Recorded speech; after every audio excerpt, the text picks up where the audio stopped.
La historia nos pertenece, nos otorga elementos para comprender el presente y, por lo tanto, actuar conscientemente en él.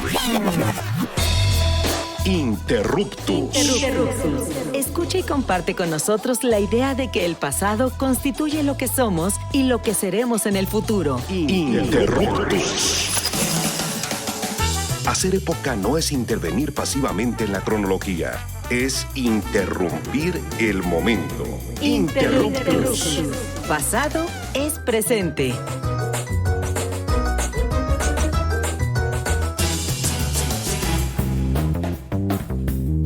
Hola, les damos la más cordial bienvenida a Interruptus, Pasado es Presente, su programa favorito de divulgación y reflexión sobre la historia. Yo soy Augusto Mote y estoy muy feliz, como siempre, porque el día de hoy vamos a reflexionar sobre un tema bien interesante, como siempre lo hemos venido haciendo en Interruptus, ¿no? Siempre reflexionando temas del pasado con acontecimientos del presente. Pero primero quiero saludar a Carla y a Misael. ¿Cómo andan por acá? Muy bien, muy contenta porque además vamos a hablar de historia de las mujeres y eso me fascina. Así es, pues ya listos para una emisión más aquí en el Instituto Mexicano de la Radio. Iniciamos. Y pues como bien lo dijo Carla, vamos a hablar sobre historia de las mujeres el día de hoy, con una invitadaza de lujo que tengo el honor de presentar el día de hoy. Hoy vamos a conversar precisamente con la historiadora e internacionalista Itzel Toledo García sobre el tema de mujeres y relaciones diplomáticas en el cardenismo y en específico el caso de Palma Guillén. Pero primero vamos a darle algunos datitos sobre nuestra invitada del día de hoy. Itzel Toledo es licenciada en Historia por la UNAM, maestra en Relaciones Internacionales y doctora en Historia por la Universidad de Essex en el Reino Unido. Sus líneas de investigación son historia de las relaciones internacionales de México, la historia de las mujeres en política internacional y la literatura de viajeros. Es autora de libros como El dilema entre la revolución y la estabilización, México y las potencias europeas, 1920-1928, publicado por la Secretaría de Relaciones Exteriores, y coordinadora del libro Mujeres y Relaciones Internacionales en el siglo XX, Historia y presencia en un mundo en transición. Actualmente Itzel es profesora de asignatura en la Universidad Iberoamericana y realiza una estancia postdoctoral en la Universidad Michoacana de San Nicolás de Hidalgo. Itzel, pues bienvenida a Interruptus y a los micrófonos del Instituto Mexicano de la Radio. Hola, pues muchísimas gracias por la invitación. Estoy realmente contenta de poder platicar con ustedes, Augusto, Carla y Misael. No, pues el gusto es nuestro tenerte el día de hoy por acá. Bueno, y ya sin más preámbulo, pues sobre todo, ¿no? Quisiera que nos explicaras a nosotros y a nuestro público no especializado un poco de las características de las relaciones internacionales de México durante la época posrevolucionaria. Claro, con mucho gusto. Bueno, en los años 20 básicamente el problema que tiene la Revolución Mexicana ya como Estado es conseguir reconocimiento diplomático. Una vez que se consigue para los gobiernos de Obregón y Calles, va a cambiar un poco el objetivo y va a ser mantener esos lazos diplomáticos estables. Por ejemplo, a comienzos de los años 30 terminaron de negociarse las comisiones mixtas de reclamaciones que habían hecho países como Italia, Reino Unido, Francia y Alemania para que México se encargara de todas las reclamaciones que habían hecho ciudadanos de esas nacionalidades.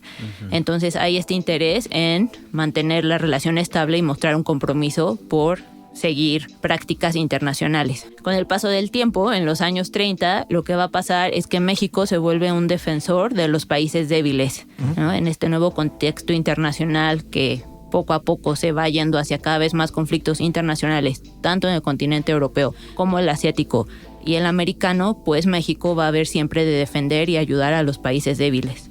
Entonces se logra posicionar como un país que defiende a los países chiquitos y que sobre todo está interesado en el mantenimiento del derecho internacional, pensando en que si evita que otros países sean invadidos, va a poder justificar que México no sea invadido en caso de que países extranjeros hagan exigencias sobre cuestiones como el petróleo y otros artículos que afectaban sus intereses en ámbitos como la minería, la educación, entre otros. Qué loco además porque pues México está muy cerca de una superpotencia que está ya así como loca en la década de ya los 30, 40, sobre todo en la posguerra, después de la Segunda Guerra Mundial. Y bueno, México pues está en esta situación que ya nos explicas, pero pues ¿cuál es su papel en un mundo que además pues en en el mundo postrevolucionario, en el periodo de entreguerras a nivel mundial, está entre los estados totalitaristas, por un lado el fascismo, por otro lado el comunismo, también está Estados Unidos ahí en la sombra permanente.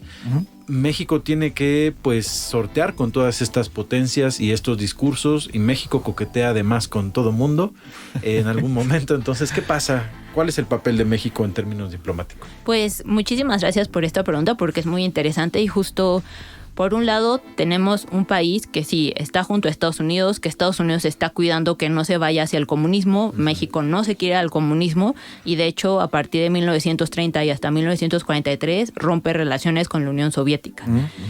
Por otro lado, va a negociar, como dices, coquetear con diferentes sistemas. Entonces va a haber una relación diplomática estable con la Alemania nazi, con la Italia fascista, y simplemente en cuanto estos países atacan a otros países débiles o hacen anexiones, México protesta, ¿no? Y diplomáticamente justo será algo difícil y creará tensiones, pero México siempre mantiene esta idea de, bueno, Alemania hiciste el Anschluss, la anexión de Austria, yo estoy en contra de esto, y yo voy a siempre señalar que estoy en contra porque voy a evitar que luego Estados Unidos, sobre todo, vaya a llegar y decir, pues te invado porque estás atacando mis intereses. Entonces sí, básicamente lo que logra hacer es siempre equilibrar los lazos y pues sí, tener el mayor número de relaciones estables posibles, y a la vez intentar acercarse a países latinoamericanos, tener buenas relaciones con otros países fuera de Europa y Estados Unidos. Oye, está muy bueno plantear este contexto, porque aunque quizá mucha gente no lo sabe, hubo varias mujeres que participaron en la diplomacia mexicana antes incluso de que las mujeres tuvieran el derecho de votar y ser votadas. Es decir, no participaban políticamente, pero ya las mandaban pues prácticamente hasta de enviadas plenipotenciarias casi para difundir algunas ideas diplomáticas mexicanas en el exterior. Está el caso de Ermila Galindo, que fue a varios países latinoamericanos a hablar de la doctrina exterior de México, la doctrina Carranza. Por ejemplo, Amalia González Caballero también, que andaba pues haciendo nexos con Estados Unidos. En realidad, como que la diplomacia, no lo sé, ya tú nos dirás, fue un papel de participación política de las mujeres, pues como a lo mejor muy prematuro incluso, ¿no? Pensando que el voto lo obtuvieron hasta 1953. ¿Qué hay de la participación de las mujeres en la diplomacia? Y un poquito ya entrando a lo que nos truje, que es Palma Guillén. Muchas gracias, Carla. Pues justo en 1923 se hace una nueva legislación en relaciones exteriores sobre quién puede ejercer funciones, y se señala que las mujeres solo pueden ser secretarias, traductoras, etcétera, pero en el 34 reformulan que pueda haber mujeres que tengan el cargo de funcionaria, aunque todavía no tengan el derecho al voto, lo cual es un problema en el sentido que está muy bien que haya acceso, pero no pueden ejercer algo como firmar acuerdos, porque no son ciudadanas. Pero de cualquier forma se acepta que pueden tener este cargo. En realidad son muy pocas las mujeres que tienen cargos oficiales. Además de Palma Guillén, está el caso de Elena Vázquez, que durante el cardenismo estuvo trabajando como parte de la Embajada de México en España, luego estuvo en el consulado en Nueva York y también en la legación en París. Entonces, Palma Guillén, de quien hablaremos más en un momento, y ella son los casos que sí ejercen funciones diplomáticas. Pero, de todas formas, están todas estas mujeres, como las que ya mencionaste, que si bien no tenían un cargo oficial, participaron en las relaciones internacionales. Tenemos a alguien como Concha Romero, que estuvo en el panamericanismo. Por otro lado, creo que es muy importante que también nos planteemos estudiar y considerar la labor de las esposas de diplomáticos, que aunque no tienen expedientes en el acervo diplomático de México, como en otros acervos del mundo ocupados de las relaciones exteriores de esos países, pues cumplieron funciones como organizar eventos, muchas de ellas tradujeron o incluso enviaron paquetería, etcétera, y hay que considerarlas, ¿no? Pues, ¿quién organizaba las fiestas? Las cenas son importantísimas porque ahí se toman acuerdos y la servilleta tenía que estar bien colocada, ¿no? Exactamente, y justo quería mencionar el caso de Manuelita Reyes, que fue la esposa de Alfonso Reyes, y justo en el diario que él escribió a lo largo de los años que ejerció como diplomático, siempre aparece: Manuelita me ayudó a organizar tal evento, en la tertulia Manuelita esto, aquello, etcétera, ¿no? Entonces tenemos ese caso, también la esposa de Gilberto Bosques y muchas más mujeres que acompañaron a sus esposos, hicieron una labor importantísima. Y justo en estos eventos sociales pues se pasaba muchísima información y estaban representando al país y daban la información a sus parejas.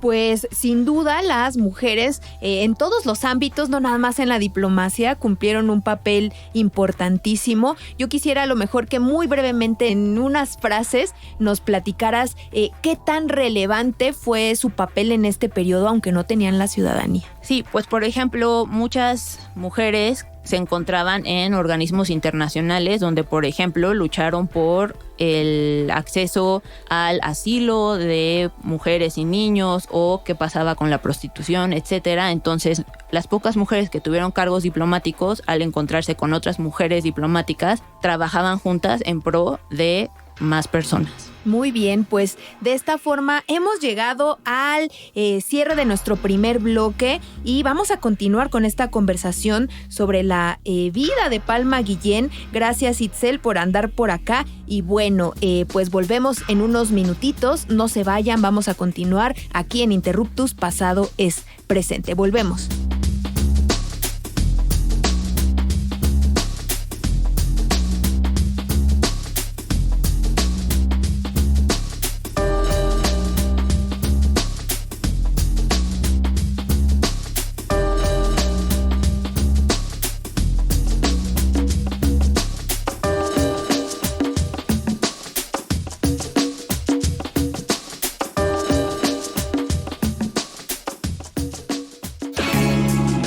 La historia es nuestra, porque la hacemos todos los días. En un momento continuamos. Interruptus. Pasado es presente.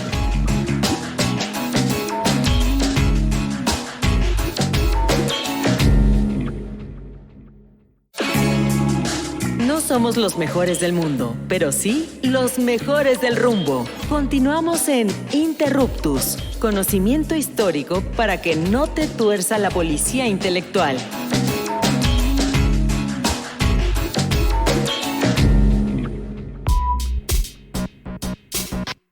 Amigas y amigos, estamos de vuelta en Interruptus. Este es nuestro segundo bloque y estamos conversando con la historiadora e internacionalista Itzel Toledo García sobre las mujeres y las relaciones diplomáticas de México durante el cardenismo. Y bueno, siguiendo la conversación del bloque anterior, Itzel, pues vamos a entrar a hablar justamente sobre Palma Guillén. Pues primero platícanos qué te interesó del tema, de su vida, de su labor, para que entonces la hayas estudiado. Yo en mis diferentes tesis me he dedicado a estudiar las relaciones internacionales de México y eventualmente cuando estaba terminando el doctorado me di cuenta que siempre estudiaba hombres. Uh-huh. Y justo por el caso de Manuelita Reyes empecé a pensar, ¿pero qué hacen las mujeres en el ámbito de la política internacional y por qué no las estudio y no leo mucho sobre ellas, ¿no? Como que no había mucha bibliografía en 2015, 2016 al respecto. Entonces, haciendo una investigación sobre las relaciones entre México y Dinamarca, me aparecieron dos mujeres. Primero, Palma Guillén, que representó a México en los años 30, y por otro lado, Paula Alegría, que fue la primera mujer en ejercer el cargo de embajadora mexicana, siendo diplomática de carrera. Entonces fue básicamente que yo siempre había estudiado diplomacia y gente en cargos oficiales. Por una mujer que no tiene un cargo oficial me empiezo a interesar en el tema y en cuanto encuentro a Palma Guillén dije, genial, ya puedo estudiar ahora a alguien con un cargo oficial. Y me pareció muy interesante su trayectoria porque no solamente tuvo cargos diplomáticos, sino que también fue muy importante para el proyecto educativo posrevolucionario.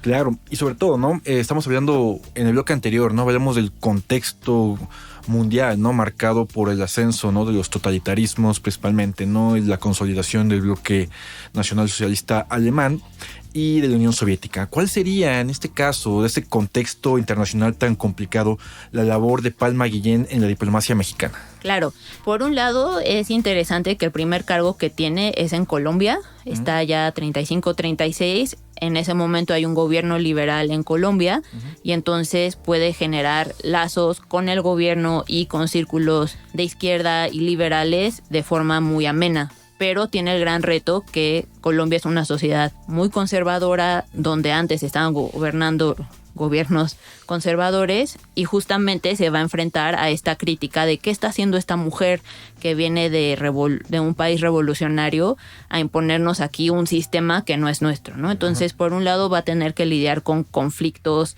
de género, y por otro va a poder ejercer una habilidad diplomática en un momento en que la Revolución Mexicana es bien vista en Colombia. En cambio, cuando está en Dinamarca 36-37, pues no hay tanto interés por un país como México en un espacio que es socialdemócrata, ¿no? Entonces no lo verán con tanto rechazo, y entonces le costará más hacer lazos con diferentes grupos, y bueno, por supuesto la cuestión del idioma influyó en ello. Y en Sociedad de Naciones, donde va a estar del 38 al 41, se ve muy bien cómo tiene que lidiar con este mundo en transición. Primero solamente la van a poner como asesora técnica para que se dedique a cuestiones de cooperación educativa, derechos para mujeres, etcétera. Pero en cuanto empieza la Segunda Guerra Mundial, deciden que el que está a cargo de la delegación mexicana, Isidro Fabela, y el segundo, Manuel Tello, regresen a México. Y entonces se queda ella en el contexto de la Segunda Guerra Mundial. Entonces era muy interesante porque justo le toca ver las implicaciones de este mundo que está otra vez reconfigurándose internacionalmente. Y cuando nos platicas de Palma Guillén, yo pues pensando en el contexto, es nombrada por Lázaro Cárdenas. Lázaro Cárdenas en este periodo tenía la intención de otorgarles a las mujeres el derecho a votar y ser votadas. Envió una iniciativa de reforma que al final termina siendo congelada, pero ¿por qué será que Lázaro Cárdenas nombra a una mujer en un cargo así? ¿Tendrá que ver con ese momento en el que se discutía la participación política de las mujeres, que aquí en México había un movimiento feminista abiertamente muy intenso, muy bien organizado? ¿Tú qué crees? ¿Por qué decidió nombrarla? Sí, pues justamente en este contexto en que no se atreve a dar totalmente el paso porque hay este peligro, ¿no? Como que están pensando que si las mujeres obtienen el voto se van a ir hacia un lado conservador. Sí hay este interés de Cárdenas de balancear, encontrar un equilibrio y hacer ciertas acciones que señalen, estoy de acuerdo en dar más derechos, que haya más presencia de las mujeres en el ámbito público en general, y este es uno de los casos, ¿no? Justamente cuando le dan el cargo, pues mujeres feministas escribirán cartas y dirán, qué bien, porque esto muestra que nos estás dando espacio y lo apreciamos y queremos que siga así, ¿no? Entonces creo que es un buen caso en el que se da espacio, pero no se está dando el voto. Y también es muy interesante porque justo una de las preguntas que recibirá Palma Guillén en Dinamarca es como, bueno, pero ¿por qué estás tú aquí si en México ni tienen el voto? Y ella explicará que no tengamos el voto no quiere decir que no estamos en el espacio público, y lo estamos, ¿no? Entonces ella justo defenderá y asumirá que su papel en la diplomacia sí es parte de esta apertura del espacio público mexicano a las mujeres. Itzel, mujeres como Palma Guillén o la propia Palma Guillén siguen siendo un referente en las relaciones internacionales de México hoy en día. Sí, algo que ha sido muy impresionante es que en los últimos 8, 6 años se ha empezado a recuperar el papel de las mujeres en el ámbito internacional. Esto es algo que incluso con esta idea de ejercer una política exterior feminista en México se ha ampliado, ¿no? Como que el interés es, bueno, no solo que haya más balance en la presencia de hombres y mujeres en la representación mexicana actual, sino también entender quiénes han sido las mujeres que nos han representado porque no las hemos estudiado. Justo Carla mencionaba hace rato a Ermila Galindo, y a mí siempre se me hace interesante que cuando pensamos en los grandes pensadores de la política exterior mexicana, siempre están Isidro Fabela, Genaro Estrada, etcétera, y no está Ermila Galindo, que hizo una obra tan importante en 1919,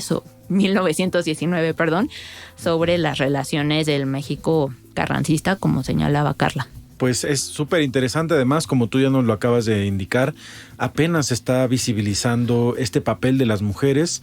Ahora falta que no solo se investigue en términos académicos, sino que también se valore en términos sociales. Y finalmente uno de los objetivos de hablar de estos temas aquí en Interruptus es finalmente también llevar a la audiencia estos datos, esta información, y además pues de mujeres tan poco conocidas pero tan relevantes en la historia de nuestro país en el siglo XX, que es Palma Guillén. Yo estaba pensando pensando un poco en la postura política de Palma Guillén, ya nada más muy rápido. ¿Ella era revolucionaria? Sí, se asumía como revolucionaria y, por ejemplo, decía en 1935 que algo que era muy importante es que la política exterior mexicana hiciera propaganda revolucionaria, ¿no? Entonces ella lo asume, está contenta con ello, trabaja con el proyecto revolucionario de Vasconcelos en el ámbito cultural educativo y siempre va a estar a favor de aumentar los derechos laborales, sociales para las mujeres, etcétera. Y sí, se asume como revolucionaria, aunque no se asume como feminista.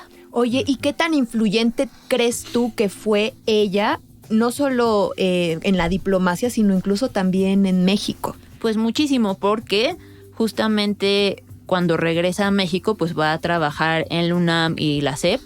Ya había trabajado en ambas instituciones, entonces va a continuar esta labor y justamente será, por ejemplo, un referente para las relaciones internacionales en la UNAM, donde en los años 50 va a ser una de las primeras profesoras de esta disciplina. Entonces formará nuevas generaciones y además pues estará en contacto con personas que siguen a cargo de representar a México en el exterior y también con el exilio republicano en México, etcétera, ¿no? Entonces sí va a tener un papel activo después de ejercer cargos diplomáticos. Y claro, es un ejemplo muy importante para nuestras relaciones internacionales. Y además como formadora de internacionalistas desde la Exacto. universidad y desde la SEP, ¿no? Qué interesante. Ahora en el siglo XXI, como que yo me sigo sorprendiendo a veces de que sigan habiendo mujeres que son las primeras en hacer una actividad, ¿no? Tenemos a la primera mujer presidenta y bueno, es un gran hito, pero yo pienso que conocer a estas mujeres que fueron pioneras en su rama, pues siempre nos lleva a pensar en qué tan difícil ha sido este largo camino que se ha tenido que recorrer para que se reconozca social, culturalmente, la influencia de las mujeres. Entonces, ya para cerrar aquí esta emisión de Interruptus, yo quisiera que nos brindes una reflexión final sobre lo que implica, por ejemplo, en este momento histórico donde se habla tanto de las mujeres, recordar a personajes como Palma Guillén. Sí, pues yo creo que como mexicanas, mexicanos, mexicanes, es muy importante pensar que siempre nuevas personas han ingresado a nuevos ámbitos y para mí es algo muy inspirador, ¿no? No asumir que porque nunca alguien tuvo un cargo, esto no va a pasar y creo que tener una presidenta actualmente es el mejor ejemplo, ¿no? Yo no me imaginaba que iba a vivir eso hace 15 años y ahora lo estamos viviendo, entonces creo que estas figuras nos dan mucha esperanza de que hay un mundo que puede ser diferente. Sí, yo coincido totalmente contigo y cuando las mujeres estudiamos a estas biografías, de verdad que a mí sí me pasa, terminas con mucha inspiración, ¿no? De los obstáculos que tuvieron que atravesar, de lo que en su momento pues les costó llegar a esos espacios y al final ir abriendo brecha. Y bueno, pues de esta forma hemos llegado ya al final de esta emisión de Interruptus Pasado es Presente, en donde conversamos con nuestra colega Itzel Toledo García acerca pues de las mujeres y las relaciones diplomáticas con el caso específico de Palma Guillén. Muchas gracias, Itzel, por habernos acompañado. Muchísimas gracias por la invitación y sobre todo por dar un espacio para hablar de estas mujeres tan importantes y por todos los temas que abordan. Gracias. Y bueno, como siempre, agradecemos al Instituto Mexicano de la Radio por este espacio, en especial a Julio Aguilar en los controles técnicos y a Hernán Nájera en la producción de este programa. Gracias, Misael. Gracias, Augusto. Gracias, nos vemos la próxima. Gracias, hasta luego. Y pues ya saben, síganos en las redes sociales y también sigan todos los programas de Radio Ciudadana. Escúchenos en la página nimer.mx/programas y pues estaremos con ustedes el próximo lunes en una emisión más. Hasta luego. Bye. Adiós. Bye, bye, bye.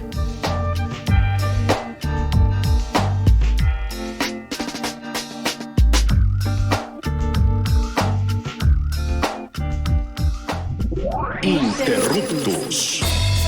Los esperamos la próxima semana para seguir indagando en la diversidad cultural y social de México, desde la mirada histórica. Interruptus. Porque comprender nuestro pasado es primordial para entender nuestro presente. Interruptus. Pasado es presente.